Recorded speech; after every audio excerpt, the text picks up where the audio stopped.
Allora siamo con il presidente Pezzarin, Gloria acclama la mente e il volto di questa 18ª edizione di Sapori Pro Loco. Presidente, quali sono gli appuntamenti a non perdere?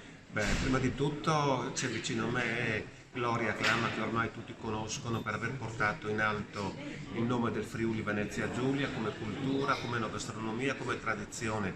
È arrivato sul podio di Masterchef, è un onore per noi averla ospite domenica 19, la giornata di chiusura, a fare uno show cooking a Villa Manin durante Sapori Pro Loco, una manifestazione che quest'anno è arrivata alla 18ª edizione, che ormai è cresciuta mantenendo sempre la freschezza che ci è stata riconosciuta nelle passate edizioni. Abbiamo costruito un ricco calendario di appuntamenti che si svolgeranno durante i 5 giorni della manifestazione, di carattere musicale, incontri culturali, presentazioni di libri, show cooking, degustazione di vini, di birre artigianali, punto di riferimento oltre all'enogastronomia.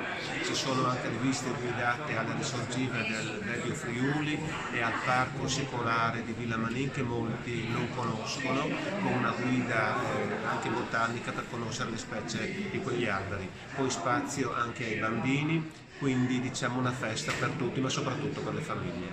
Chef, cosa significa tornare qui in Friuli dopo la vittoria a Masterchef e che valore ha la partecipazione a questa vetrina del Friuli? Grazie per lo chef. Arrivare qua e a partecipare a Villa Manin è un grandissimo onore, quindi tornare in Friuli ed essere ospite come primo show cooking in Friuli è veramente molto importante. Diciamo che è un altro trampolino di lancio, quindi lanciandomi con tutti i prodotti che io adoro, quindi i prodotti nostri del territorio, è proprio un onore.